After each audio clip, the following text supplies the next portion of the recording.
We welcome you to the University of Zimbabwe, especially our foreign delegates, that is delegates from University of Wits, South Africa, University of Venda, from South Africa as well. Welcome to Zimbabwe. And our keynote speaker, Professor Ron Simango, from the University of Rhodes University. Welcome, Prof. Without taking much of my time, I'll just run through our preliminaries. Bathrooms, we have to, basically our bathrooms at the end, the gents downstairs in the Llewellyn foyer, and for the ladies it is upstairs, as well as the other bathrooms are on the other Llewellyn wing, the new wing. So you can have access to our bathrooms in that way. And without wasting my time, I want to call upon the Linguistics Department Chair, Dr. Mugari, to give us the objectives of the conference. Thank you, Dr. Good morning, ladies and gentlemen. The Pro-VC Academic Affairs, we want to recognize the Dean of the Faculty of Arts, Professor Mawati, and our keynote speaker, Professor Ron Simango, who is coming from Rhodes University, South Africa. We also want to recognize all university employees here present, the Deputy Dean of the Faculty of Arts, all chairpersons here present, lecturers, students, and all invited guests, our presenters.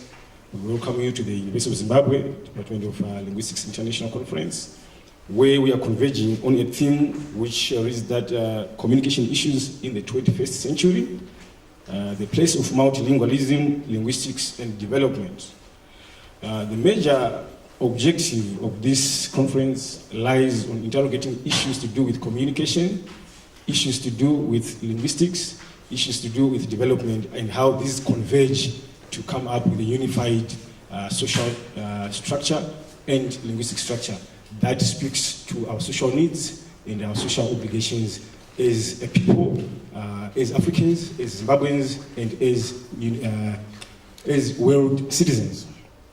Now, what inspired this conference is the issue that we need to be walking the talk, especially speaking from a Zimbabwean perspective of discourse.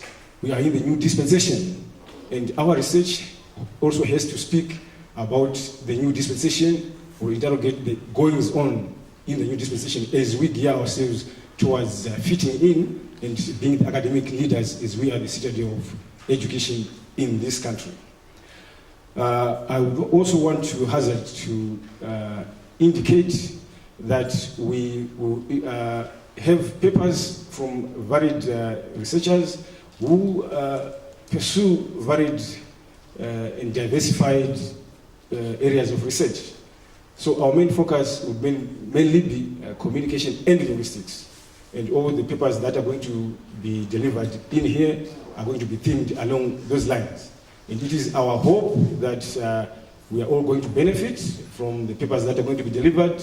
And it is our hope that our students are also going to learn the ropes of how they should interrogate and present their ideas to the world so that they can be consumed in the best sense possible. Without wasting much time, let me start by thanking you for being here. And let's thank the Almighty for checking you in the University of Zimbabwe campus. Thank you very much, ladies and gentlemen.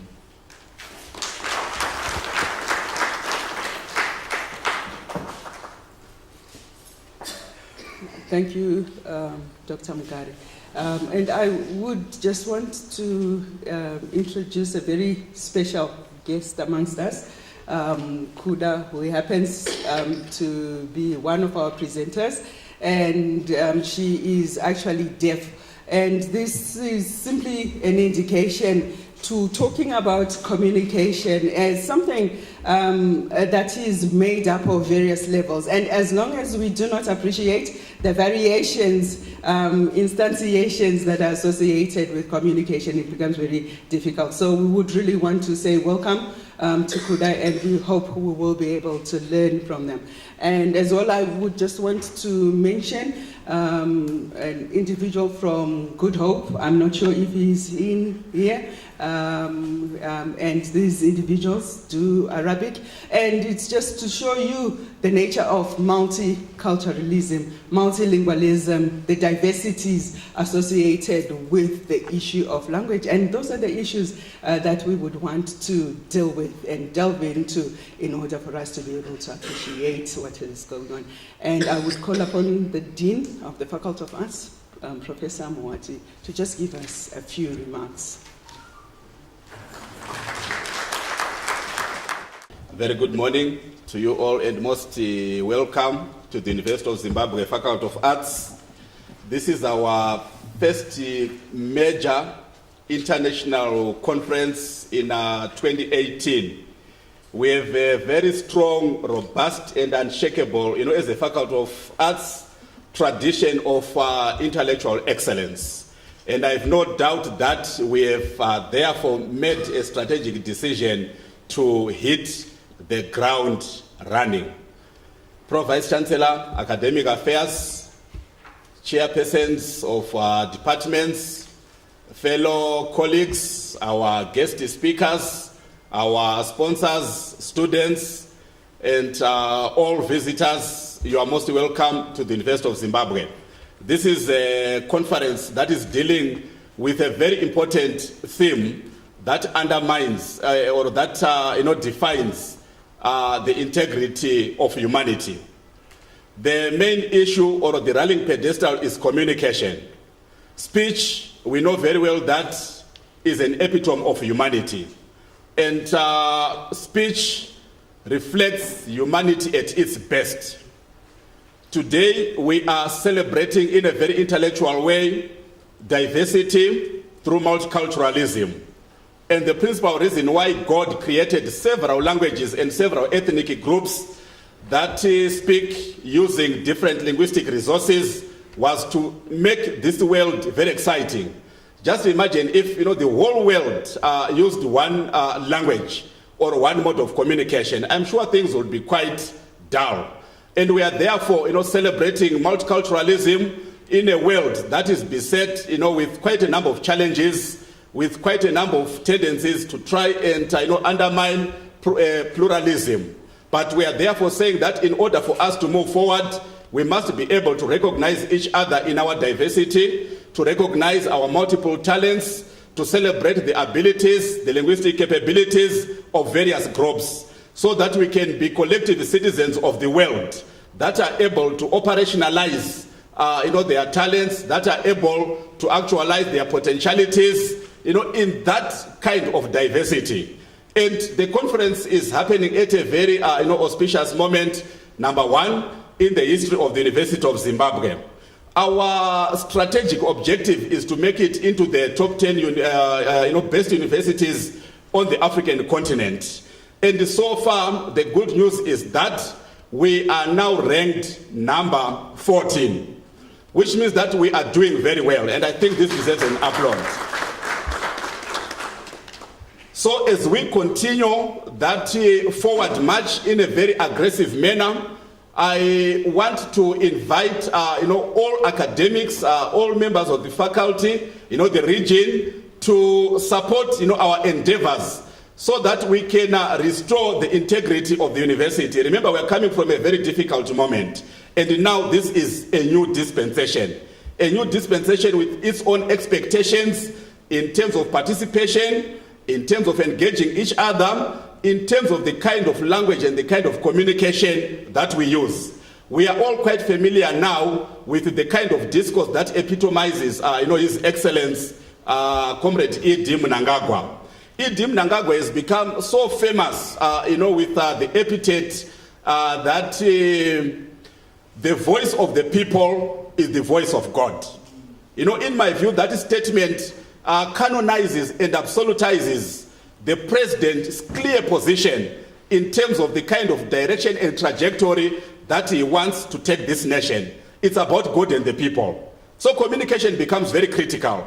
He has already defined in a very clear and quite unambiguous way the kind of dispensation and the kind of discourse that is expected to define our relational dynamics, God and the people. And within such a linguistic matrix, it means that there is no room for marshalling violence whatsoever. There is no room for investing in implements of violence as used to happen yesterday. Because the very moment that you mention God and the people and concatenate the two, it simply means that you are making a total commitment towards transforming the integrity and the lives of the citizens. My hope and wish, therefore, is that this conference is going to focus on such linguistic dynamics and the way in which we can make use of communication in a way that enhances transformation, in a way that advances the development agenda of the nation. The kind of words that we use, the kind of communication that defines us is very important, especially as we try to engage the whole world. We cannot engage the whole world when we are using discourses that are mainly characterized or punctuated by a certain commitment towards discrimination, violence, and so forth. So I will not steal the thunder from the Pro Vice Chancellor, who is our guest, our guest of honor here, and who is also going to give us welcome remarks. So with those very few remarks, I welcome you. Thank you very much. Good morning. Good morning. I was almost wondering what the coincidence is between the conference and the 2018 general elections, because the Dean almost gave a campaign speech. It shows how passionate, we are about change. So I would like to extend the Vice Chancellor's apologies. He was supposed to come, but he is an agent visitor that just came in because we have a book launch at 10:30 this morning. So we organized for the reserving governor to come and meet the Vice Chancellor prior to the book launch as an attempt to facilitate discourse on some of the foreign current needs that the university requires, particularly at this very crucial moment. But I would like to recognize the Dean of the faculty, Professor Muhati. I always wonder where he gets his some of his diction from.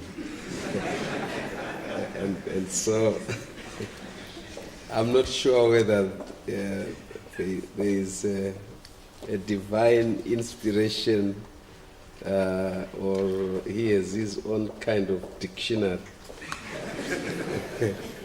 But it's quite impressive, isn't it? Yeah, the chairperson of department, Dr. Mugari, and your organizing team, well done, and thank you very much for, calling us here. This is one of the several conferences that the university is hosting in 2018. I think in total we have about 45 conferences lined up for 2018. So that shows that the university is quite busy indeed. We also want to welcome our keynote speaker, my brother Ron. Thank you very much for coming. And I don't know whether you want the good news or it's bad news when you go back home and you find there's a new acting president.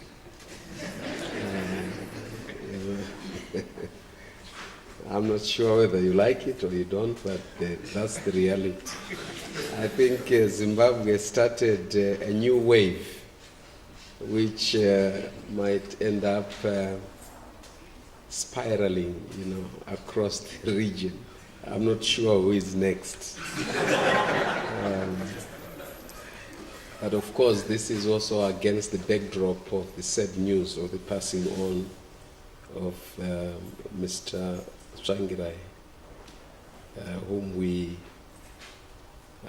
all know, and we hope that his soul will rest in peace. But I also want to welcome members from the diaspora. We have our colleagues, like Prof. Kadenge there, who is coming from the diaspora. Thank you very much for coming. We want the diasporians to begin to pack their bags. If you have not yet packed yours, and then come and help to rebuild the country. But I know that there's been active collaboration with colleagues in the department, since you left.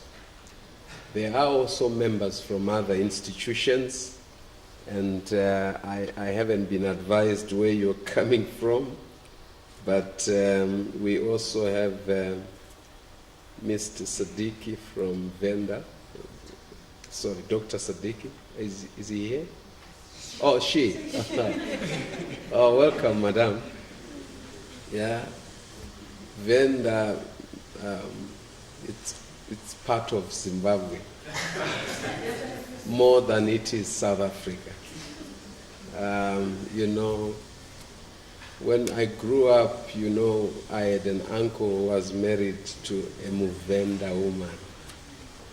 And if you see me later, I'll tell you what she was famous for. But there are colleagues, I'm sure, from other universities in Zimbabwe who will be joining us later. But we also have colleagues from the Zimbabwe Media Trust who we had at hearing, or they have a hearing impairment. And so I'm quite excited because we have signing among us, which is a recognition of the multiplicity of communicative vehicles that the country uses. And so we want to express our very profound gratitude and excitement on that level of recognition and inclusivity with regards to this signing or sign language. And so it is very befitting that we have this recognition because of the topic or theme of the conference today. I would like also to express our very profound gratitude to our supporters and sponsors. I'm sure we have Providence Human Capital, who have funded the beverages and the lunches. Are they represented? No? But we want to thank them and express our gratitude to also Kuona Seko for Integral Enterprise, who also assisted in the procuring of folders and abstract booklets. These very fine-looking, booklets were sponsored by Kuona Seko for Integral Enterprise. And then Zim Papers also assisted in logistics or funding logistics. So we want to, can we give a round of applause to our sponsors? This is very encouraging to the institution in the sense that UZ recognizes the power and the strength of collaboration with the private sector and other partners outside the academic sector.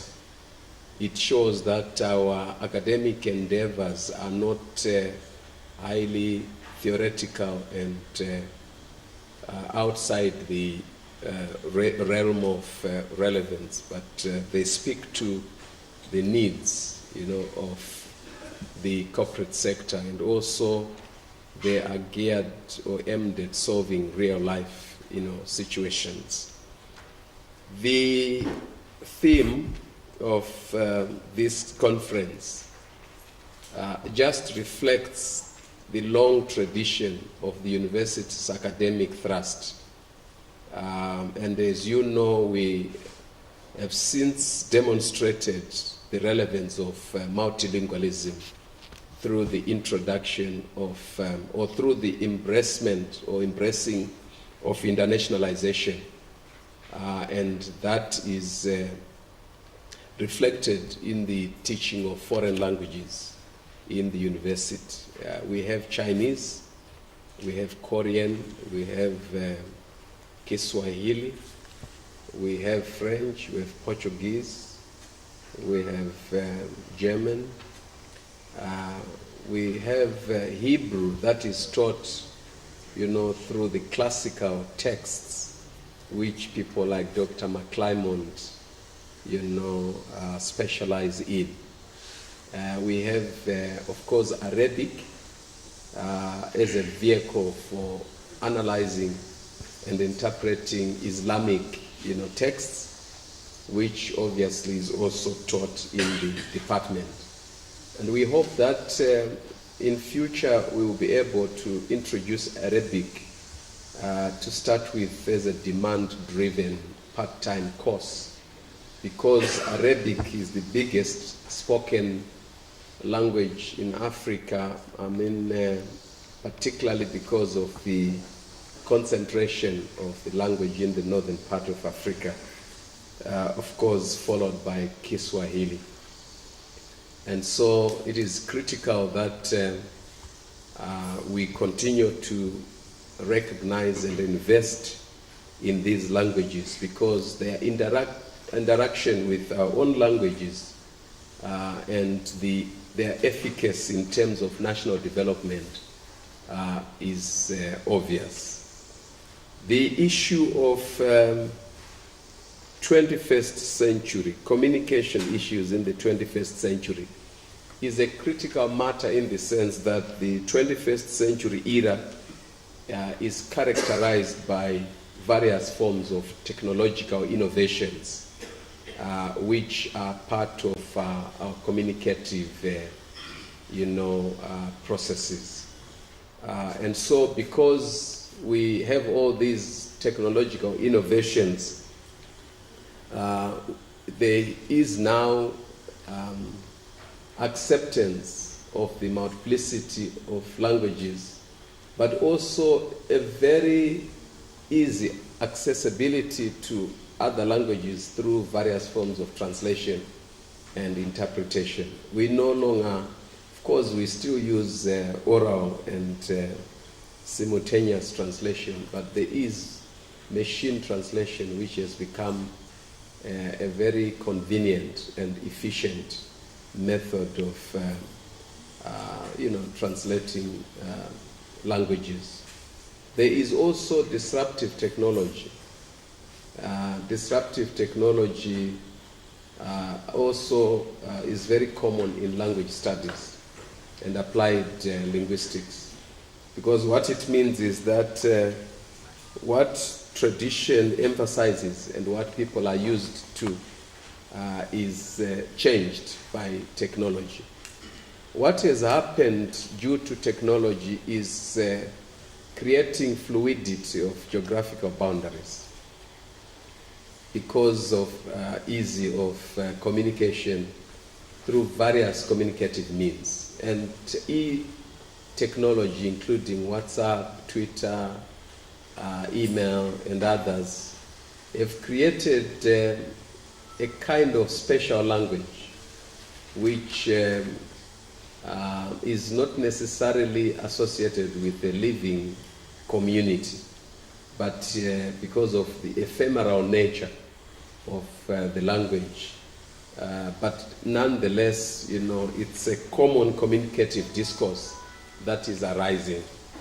And the emergence of diasporian communities has also encouraged multilingualism. And so it is important to know that geographical fluidity in terms of boundaries has played a critical role in encouraging multilingualism in a manner that has never been done before. And so you realize that across Africa, the multiplicity of languages that are there and the interaction of these languages are creating new forms of discourse and new forms of speech communities, which shows the recognition of multiplicity of languages. But what is the relevance of multilingualism to development? First there is the issue of inclusivity. You know that our constitution is the first legal document, the supreme law of the land, which recognizes multilingualism. And its recognition of multilingualism is informed by the need for inclusive development among all the people of the nation Zimbabwe. So the supreme law of the land recognizes everyone and the languages that they speak, and this is why you see that all the 16 languages recognized by the Constitution require priority in investment or in budget allocations, so that as we develop these languages, we also empower the communities that speak the languages. And so empowerment of communities is a critical factor of development, because all the discourses of development are spoken and written in the language that they best understand. Interpreting translations have their own weaknesses because of the gain and loss phenomenon involved in translation activities. But when you develop the languages that these people speak, you are in fact increasing their democratic right to participate in the national development of the country.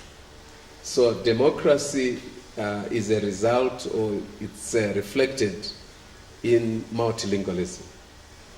And so even though we have some of the languages being spoken by very few people. I remember when we had a conference here last year, Dean, there was an individual who claimed that he was the only surviving active speaker of his language. Or did he say there are 3? I'm not sure now. Which language was this, by the way?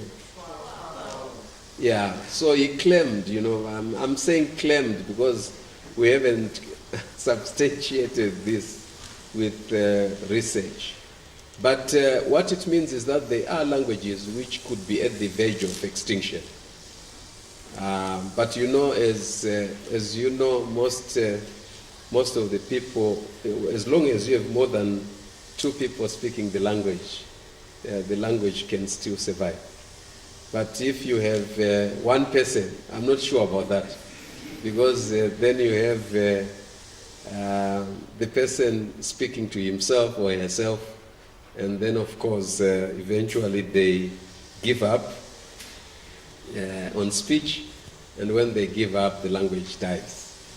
But I think the most important part is that the interaction of all the linguistic varieties that has happened in Africa, for example, through various movements of individuals, have created a very interesting rainbow profile or character of African languages. They are cross-border movements, voluntary cross-border movements, have created a very interesting phenomenon of multilingualism across Africa.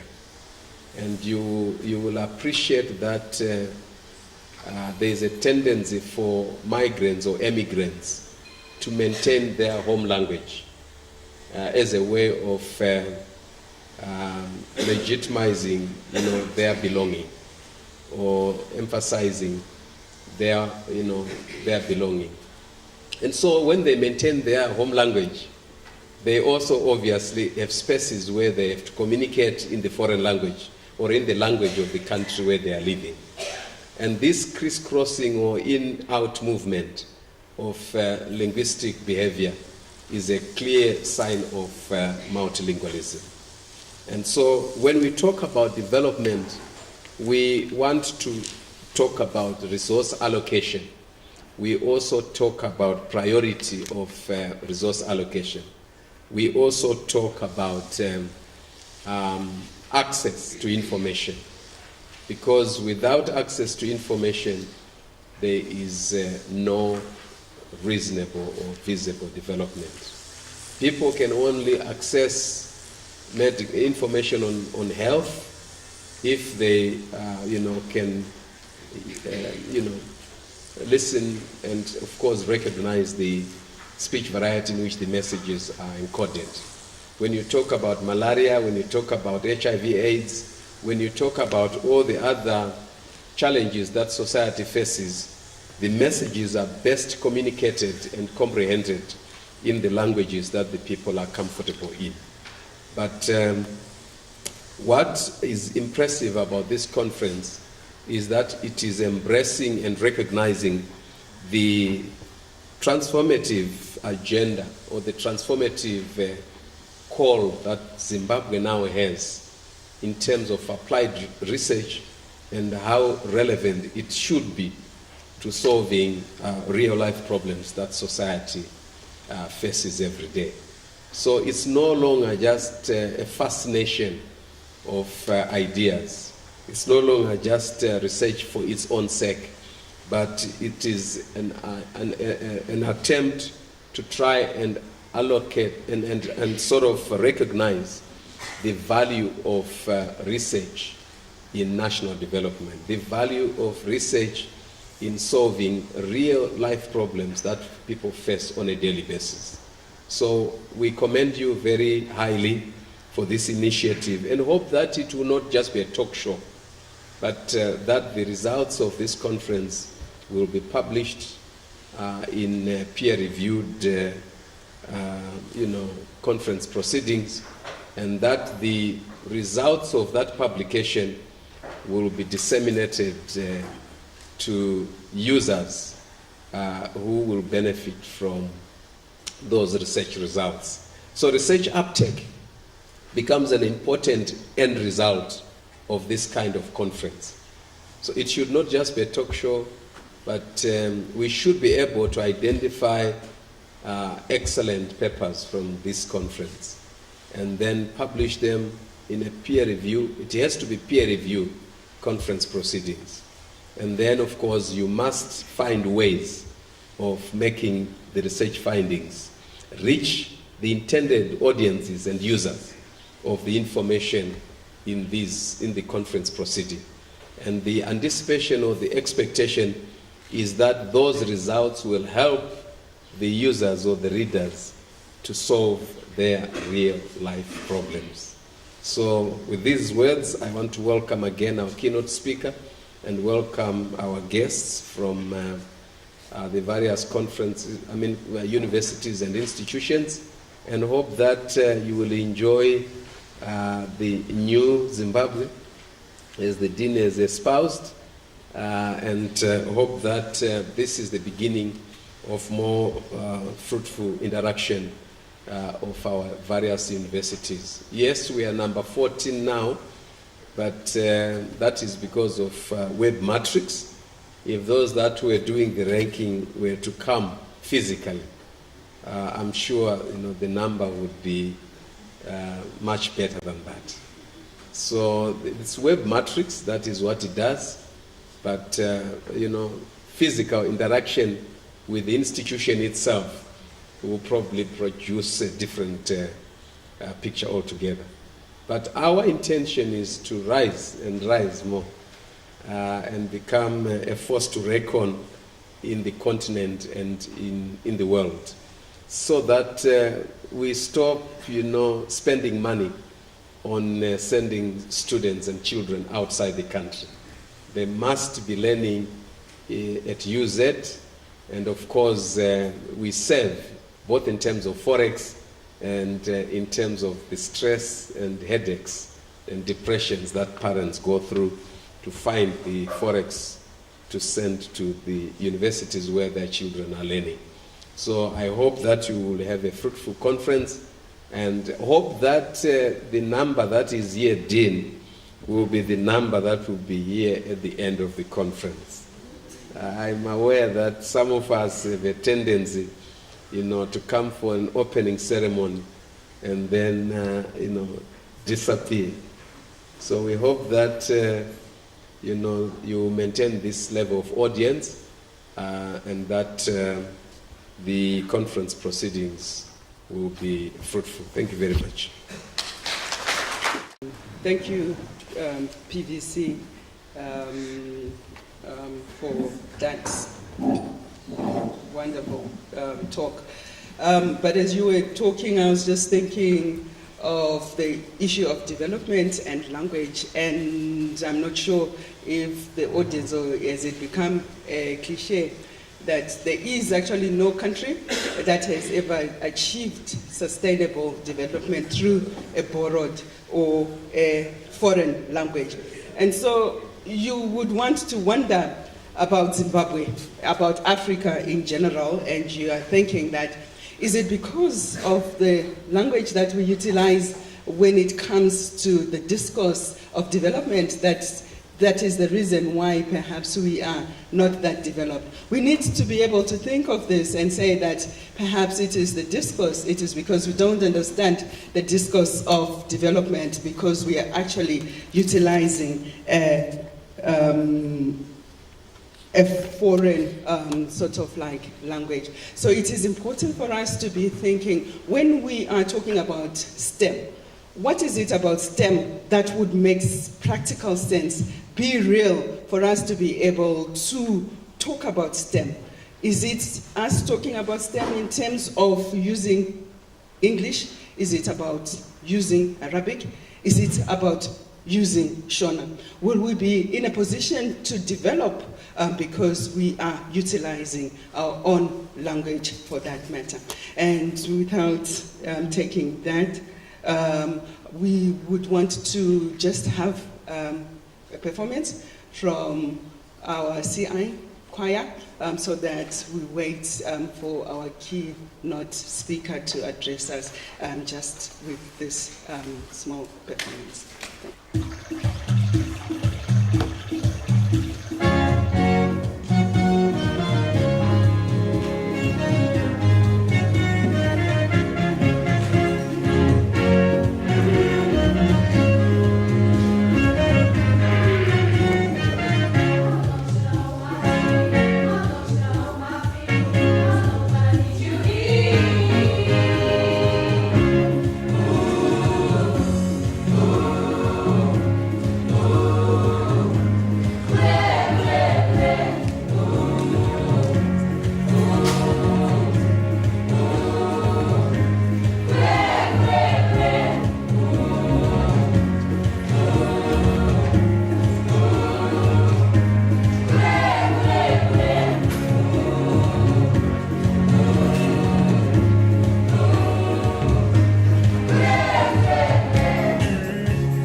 Thank you very much to our choir. They always inspire me when I attend various functions, and they just do a wonderful job.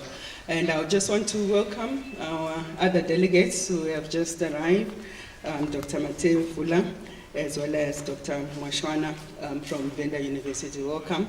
And I'm sure it's because of flights that we sometimes arrive late. And I would like to introduce our keynote speaker, Professor Ron Simango from Rhodes University. He is the head of Rhodes University, a syntactician, a semanticist, I'm sure an interface of that, a part-time sociolinguist, perhaps, but when you are in Africa, and especially in Zimbabwe, I remember Chief Mukangani would always say that as linguists, we are actually applied linguists. As such, we are definitely sociolinguists, and that is how Africa responds to the generative linguistic trend, because as always, Africa somehow, when it comes to the languages, it creates a lot of mess, it creates a lot of chaos, to what individuals like Chomsky would have hypothesized on the concept of language itself. And so you find that the African dimension in terms of linguistics, especially when I'm talking about hardcore linguistics, African languages always create and do not adhere to the rules, principles, boundaries that Western scholars want to assume exist for our languages. And as linguists, we actually do have a job given the diversity, the richness associated with our languages. And I'm sure Professor Simango will enlighten us on that, is shown by the title that he is. He is also a part-time phonologist.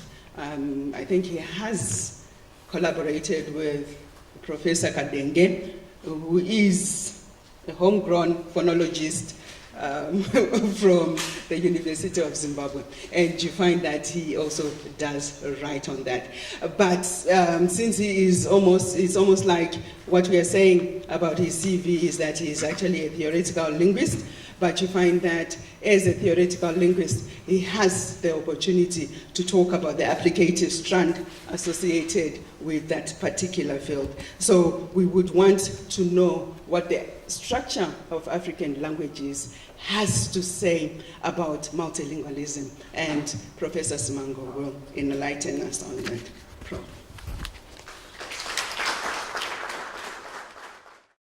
Good morning.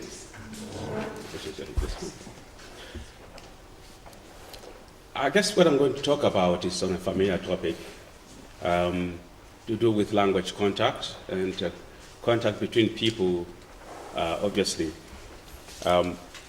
has implications on the languages that we speak. So in this talk, I'll refer to multilingualism worldwide and the relationship between languages around the world, and also refer to some of the studies I've done on African languages. Now, the title of my talk is Multilingual Practices. Essentially, what I'm going to talk about is a single practice that multilinguals or bilingual speakers use that has an impact on language change, contact-induced language change. I will draw most of my data from is it Xhosa English code switching, because I've got massive amounts of data on that.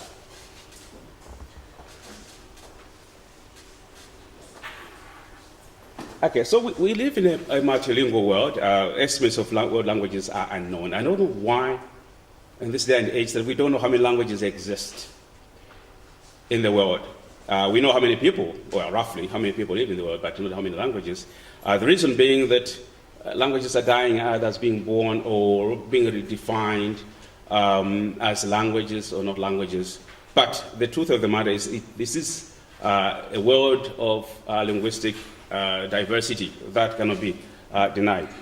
These languages don't just exist, but they're jostling for positions, they're jostling for domain of use, what language is going to be used in particular environment, by which people, and when. And it looks like a natural evolution, but conflicts do arise. So we're saying languages are jostling. People may not be aware that the languages are jostling for positions, except perhaps where you've got language activists fighting for airtime on television or radio. That's the only time that we know there are some demands for language use. So the languages of the world are clustered in terms of this one into galaxies. So they belong to smaller galaxies, and these galaxies are bigger galaxies. In other words, you have clusters of languages, could be regional, but also international.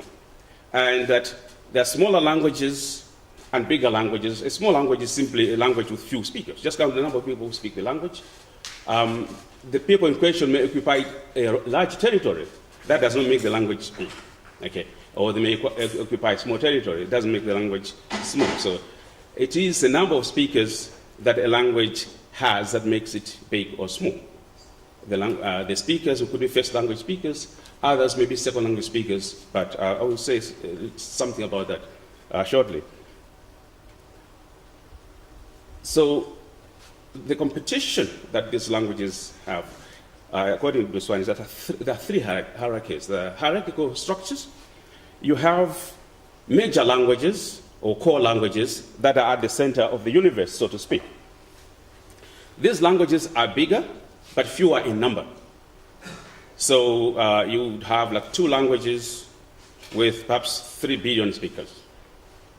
And you have in between what are classified as intermediate languages, and at the end, or in the outer circle, you have got peripheral languages. These are smaller languages. They're more numerous. Think about this. If a country like Zimbabwe has one language, if it had one language, then all the people would speak that language. If there are 2, maybe there would be half and half, or a 10th, a 9/10, whatever.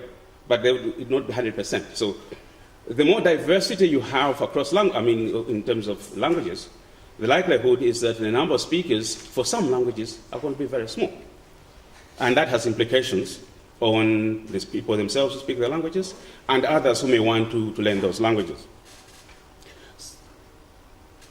So this competition that languages are in is an unequal one. There's no equality in linguistic competition. There are powerful languages and weak languages. Fortunes may change. Think about the English language in the era of Latin and French. So it was not a major language, but now it is a major language. Who knows? Shona might become a world language one day, or it may disappear. So we can't tell. But the thing is, the dynamics of languages change all the time.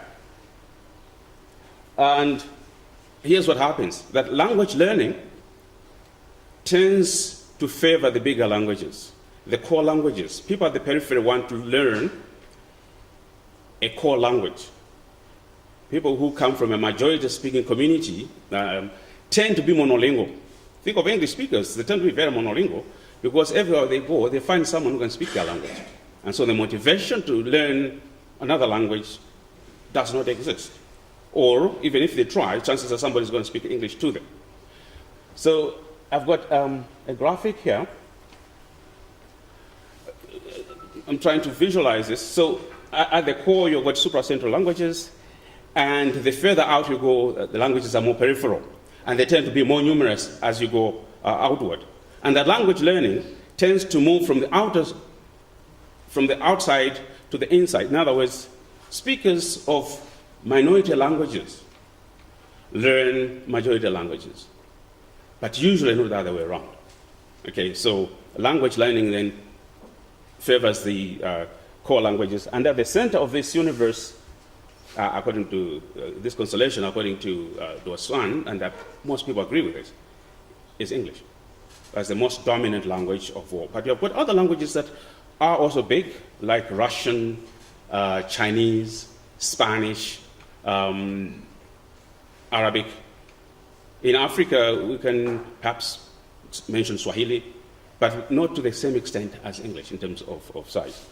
And this has implication on the people who speak these languages that are peripheral, how they can carry them forward, whilst at the same time wanting to learn a core language. And it turns out to be the case that in Africa, for instance, ex-colonial languages are the major languages. In fact, we tend to speak of French-speaking Africa and English-speaking Africa, which is interesting and maybe somewhat misleading. But the truth of the matter is that these languages are used as languages of wider communication for education, for governance, etc., for trade. And it turns out to be the case that the core languages have been made more attractive for others to learn them, and we want to learn English. I went to a school in South Africa where parents were telling the principal to abolish the local languages because this is an all English-speaking school. And they wanted to be English first language, medium, not additional language, but first language. And all the kids were cluster speakers. None of them spoke English as a first language, but parents demand English. Interesting. Anyway, so languages in contact I mentioned are in conflict, and I will talk about conflict at two levels. One would be just at a social level, and later on I'll talk about the structural level, and also end up by talking about what I say I claim to be the changing structure of African languages in terms of contact with foreign languages. So wherever there's conflict, obviously, it means there's bound to be casualties. If there's no casualty, perhaps it wasn't a conflict. And it turns out to be that peripheral languages bear the brunt of, or suffer, are the sufferers. And they have difficulty gaining new members. How does a language gain new members? Well, you have people registering to learn it as a second language. Now, people are taking English as a second language, writing TOEFL tests, etc. That means English is gaining new members. Other members, of course, are born, of course, into the linguistic community. But if you've got two sources, external and internal, you're likely to grow more. There's difficulty also in transmitting the language to the next generation because people are moving on to a core language. And I have experience of people, someone from here, Zimbabwe. What's your first language? I speak English. I said, where are you from? From Harare. Are you sure you speak English? Yes, in my house we speak, my parents spoke English to me, so I don't know Shona well enough, etc. Okay? So, which means those parents have not succeeded in transmitting their first language to the next generation. And when that happens, if the entire population does that, the language dies. It's not that people actually die and are buried, but no one speaks the language. There's no domain of use for that particular language. So a language that is dead is the one that is not being used. Simple as that. Among kids, children have got high rates of language attrition. That is, children who speak the language first, sometimes they go to school and then they say, well, they forgot. They can't speak Ndebele anymore because the English that they learn at school has kind of washed away the Ndebele. So parents decide to accommodate the child and speak Ndebele to the child, okay, for the sake of the child, not for their own sake. So these are the consequences of language contact. And here is a speech behavior which I like. The preponderance of bilingualism is higher among peripheral language speakers because they speak their first language and a core language or a major language of wider communication in their community. Whereas the core members of the core languages, usually the bilingualism there is not as high. And we all know this, and we're doing this right now, that in post-colonial Africa, most bilinguals are proficient in an ex-colonial language. Now, a country may have, like Zambia, they say they have 72 languages, but chances are people speak one and English, or two and English, English being like a constant. So there's always to be found speakers of an ex-colonial language. And if you go to Mozambique, you find someone speaking Portuguese. Okay, and if you know some Portuguese, then you can go to Maputo. But if you don't, you kind of, with your English and Shona, you may not find many speakers that communicate with you. Now, which is interesting in itself.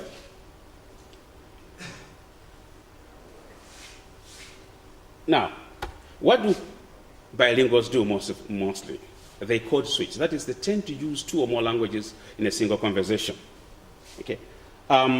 When they are speaking with bilingual peers, they tend to code switch. Usually, code switching is not something that people are aware of. I myself didn't know that I code switched until there was a transcription of a conversation I had with friends. It came pretty much by accident. I was at the University of Manchester then. We were doing phonology and phonetics. So I said, okay, I'm going to bring a sample of my language because there are people from my country. So we're going to speak, and we agreed we'll sit down and speak for about half an hour or less, but there was about 5 minutes of conversation tape. And I'll transcribe that, and we had agreed to speak not English, and we thought we succeeded. But when I transcribed, I was shocked at how much English there was. And we were all shocked when we looked at the transcriptions, because we didn't think we were speaking English. But in that conversation, there was a lot of English that we're not aware of. Okay, and I will illustrate some of that later. So the code switching among peers is common, and usually you have got some kind of, you're interacting in it with kind of dual membership. You speak maybe an African language and an English, so you know which languages you speak. So you tend to sort of oscillate between those. Environments in which code switching also thrives is when the conversation is informal. Okay, casual talk. You find that people code switch a lot, and Zimbabweans do a lot of that as well. The thing behind this is that speakers must positively evaluate for their own identities and the indexical values of the varieties that they're using. They think it's okay. It's okay to speak like that. And so they don't monitor themselves or try not to switch. Okay. Speakers are proficient in 2 languages, as I've indicated. That's not to say that all groups that code switch speak the same. There are different ways and levels at which speakers would switch. So why was I interested in code switching? Here's an example. I took this are school kids at a grade school speaking Xhosa. And the research assistant to have a chat with them. What do you do for school, and what are hobbies? So you get, this is Xhosa speech, by the way. So the English text in red. Okay, so the child is saying, or this girl, it was a girl, talking about the topic that they're going to present. So, well, it depends on what kind of topic you want to present. So say, then, it depends kuba wena ufuna ukuthetha itopic enja. Then we are investigator, topic yako. Then we are presenter, on etc. And they are speaking Xhosa. They think so, anyway. But you can see the English that is in there. If you ask them, what language did you use? They'll say, we're speaking Xhosa. And sometimes to a non-Xhosa speaker, say an English speaker, they may not even notice that there's English in there. Because, I'll explain why. Because the grammar is in Xhosa, so they think it's all Xhosa. They don't realize that there was a lot of English in there.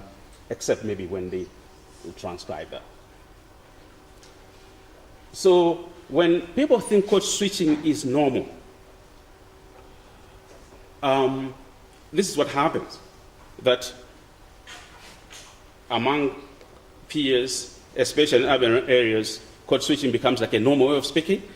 What begins to happen is that a kind of language emerges that is not pure, if you like, if there's something like pure language. It's not pure Shona, it's not pure Zulu. And kids that grow in town usually have trouble to write exams, because exams are based on a pure variety, usually a rural variety, and not the urban one, which has English as part of its makeup. So code switching has consequences, I say. It leads to introduction of foreign linguistic features, or borrowing into the indigenous languages. And it may also lead to structural change. So this is what I'll skip some things in the interest of time. So I took one study. Here's what I wanted to do. I wanted to find out if kids who go to an English medium school, as they progress over the years, they become, or they start speaking English more and more and more, such that by the time maybe they exit the school system, they just speak English. Because I'd read an article that code switching, not code switching, but language shift was happening in that town, it's Grahamstown, that is almost like a stream, people slipping away from closer to English. Okay, and that study had been done based on questionnaires, what languages do you speak, and people say, well, we speak English here. So I wanted to find out what language they spoke at grade 3. And these are grade 3 and 9-year-olds. Okay, and then grade 6, who were about 12, and grade 9, which are about 15-year-olds. Okay, girls and boys. I did this study over a period of 4 weeks. Assistant would go and sit with the kids and have a chat with them, and we transcribe the data. And I counted the number of morphemes in the talk, okay? Morphemes as opposed to words, because a word may consist of more than one language. So I thought it was not going to be useful to look at what word is in English, what word is in Xhosa, how about the one that has got Xhosa and English, and it's still one word. So we counted the morphemes and found that at grade 3, and these conversations, by the way, were conducted in the classroom. After class, we would sit down in the classroom and the kids would speak what they do. And grade 3 spoke pretty much, they just spoke English, which was very strange for me because their proficiency in English was lower compared with others. Even though the speech was in English, I mean, it was supposed to be a conversation in Xhosa, they spoke English all the time, mostly, as the figures will show. Grade 6, English had vanished, almost.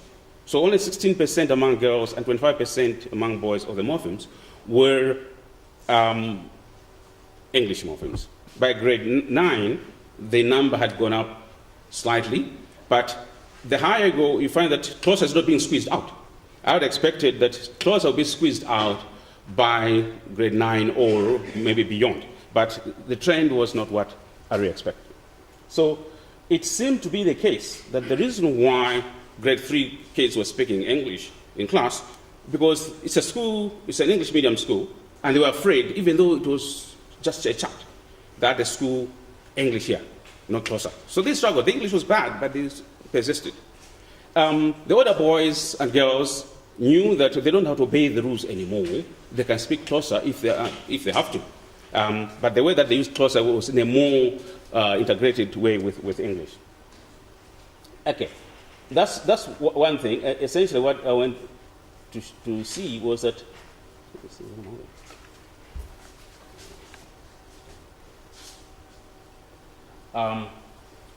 Was that increased bilingualism does not necessarily result in language shift, at least from what I saw. The other thing I was interested in was, well, what happens to the grammar when languages are in contact? Is the grammar affected? We all know that lexical items are borrowed. Let me just move this. Lexical items are borrowed, and they're everywhere. But is grammar borrowed? I will not explain this model for now. All it shows is that language, regardless of whether it is monolingual or bilingual speech, consists of elements that we call morphemes. And these morphemes, some of them are lexical morphemes. They are content words, like nouns, verbs, etc. But in addition to lexical words or open class words, you have grammatical words. And these are the ones that are in the outer circle. So at the core, you have content words, and then they are clothed by grammatical words. Now, why it is that we say it is Xhosa, for example, is that the grammatical forms would be Xhosa, even though inside there were lots of English. Okay? So we say that we are what we wear. And the language does that. It wears grammatical features, not content words. And so that's what we hear. And the way that these are accessed in bilingual speech is that a matrix language exists. And this matrix language, what it does, it provides the grammar, and an embedded language like English may simply provide the semantic forms, like the content words. So we are investigator, e-topic, yako. Notice that investigate and topic are English. But a noun in Xhosa must have a noun class. So e-topic Okay, we distinguish between singular and plural. English may be distinguished only plural, and there's nothing that shows singular. Okay, so the grammatical forms come from Xhosa, and then we say Xhosa is the matrix language.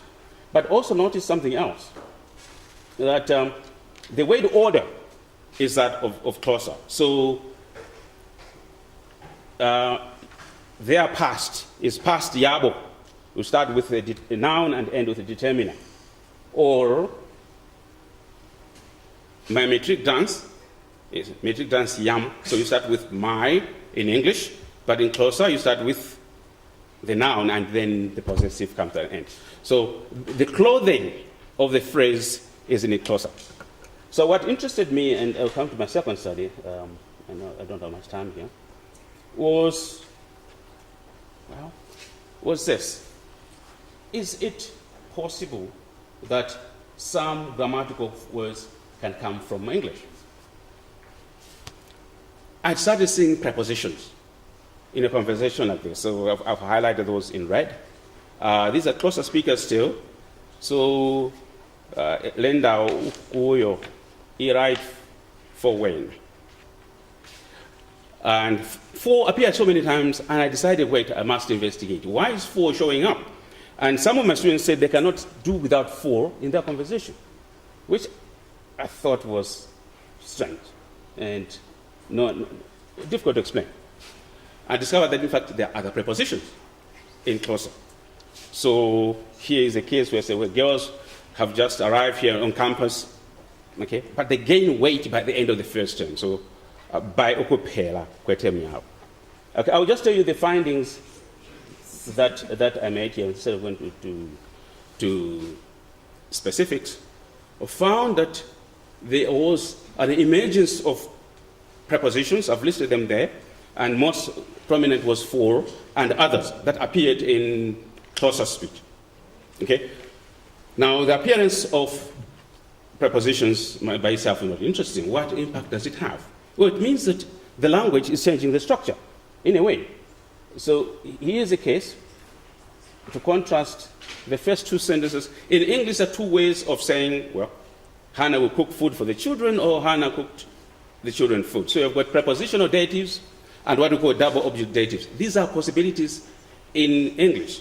But Xhosa, and most Bantu languages that I know, have double object datives. The prepositional dative is foreign. Okay? It is foreign to the structure. But what has happened here is that Xhosa now has these structures. And here's another example that, and I spoke to someone who's 70-year-old, she's doing a PhD in our department. Those two sentences are put on the screen. Say both are possible. And I say, you can't be serious. Says, yeah. You can say, Uruyanda uzopekela abantu wanaukutya, or Uruyanda uzopeka ukutya for abantu. And that is a foreign invention, that the structure of the sentence is now English-like because of the introduction of prepositions. So the English structure has been introduced into the structure here. My time is up, but here's something that I had wanted to read a poem for you. But here's the point. In the coming of colonialism, there's a poem by David Rubadi you might want to read. It's titled Stanley Meets Mutesa. It takes up, in the final two stanzas, Stanley was H.M. Stanley, British explorer and whatever he was. So he comes to Mutesa's kingdom, okay, with his porters. And he came into the compound. He's a short man, and the king, Mutesa, is a giant of a man, towers over Mutesa and shakes his hand and says, Mtu mweupe karibu. Spanish, Swahili speakers here, saying, white man, you are welcome. And then they close the door. And the poem ends by saying, and the West is let in. So here is a case where prepositions have started infiltrating into Xhosa. And Xhosa says, wamkelekile English prepositions. And English grammar is let in. In some ways, it might change to other domains, but the structure is changing up to the grammatical level. for that reason.